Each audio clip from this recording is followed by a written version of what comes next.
Tumitindi ang bakbakan sa West Philippine Sea dahil sa pambubuli ng China sa Taiwan at sa mga bansa katulad ng Pilipinas. Ngunit napuno na ang Taiwan at nagalit na ito sa China.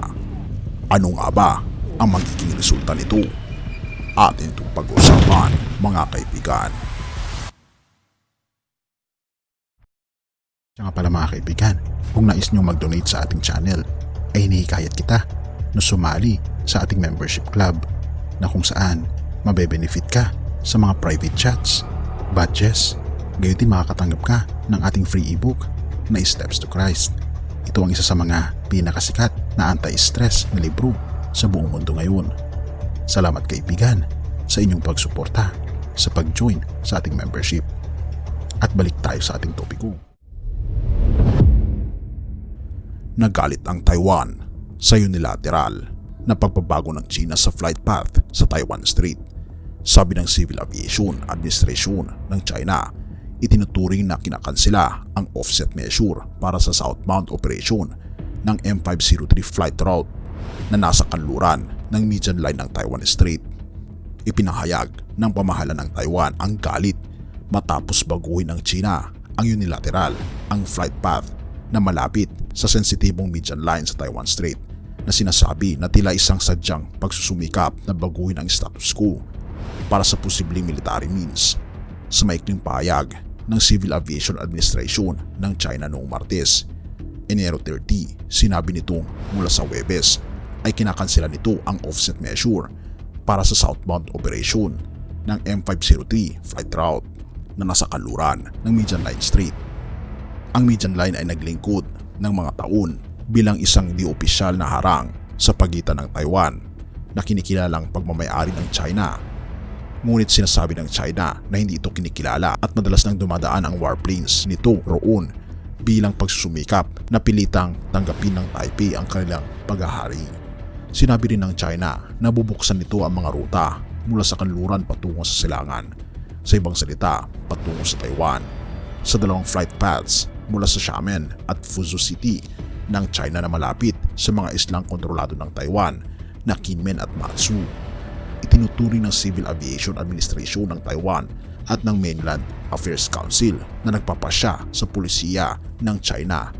Ang makbang na ito ay bilang unilateral at mariing tinututulan ng mga ito.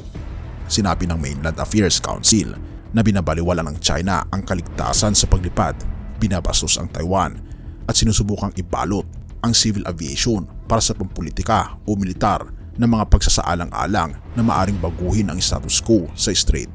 Kung ang panig ng mainland ay magpapatigas sa kanyang landas, kinakailangang dalhin nito ang anumang seryosong kahinatnan na maaring makakaapekto sa relasyon sa pagitan ng dalawang panig ng strait, sabi nito.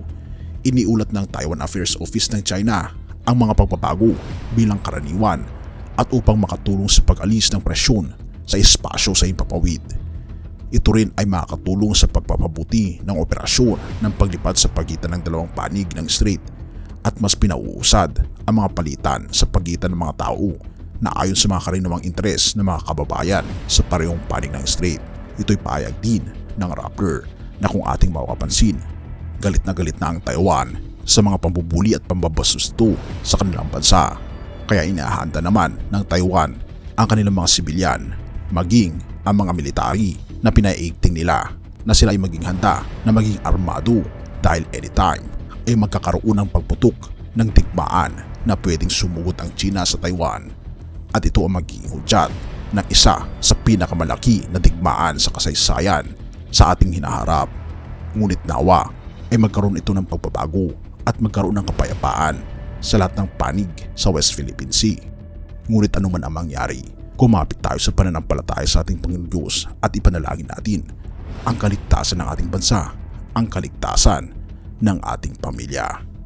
Purihin ang ating Panginoong Diyos at salamat kaibigan sa iyong panonood. Unang Pedro 4 verse 7. Malapit na ang wakas ng lahat ng bagay. Kahit maging mapagtimpi kayo at mapanatilihing malinaw ang inyong pag-iisip upang kayo'y makapanalangin. Higit sa lahat, magmahalan kayo ng tapat sapagkat ang pagmamahal ay pumapawi ng maraming kasalanan. Mga kaibigan, tayo'y magmahalan at maging mapagtimpi dahil malapit na ang katapusan ng mundo. Malapit na ang wakas ng lahat at hilingin natin sa ating Panginoong Diyos na magkaroon tayo ng matinding pagmamahal sa ating kapwa at sa ating Panginoon at magkaroon ng malalim na prayer life na magbibigay sa atin ng malakas na pananampalataya sa ating Panginoong Diyos.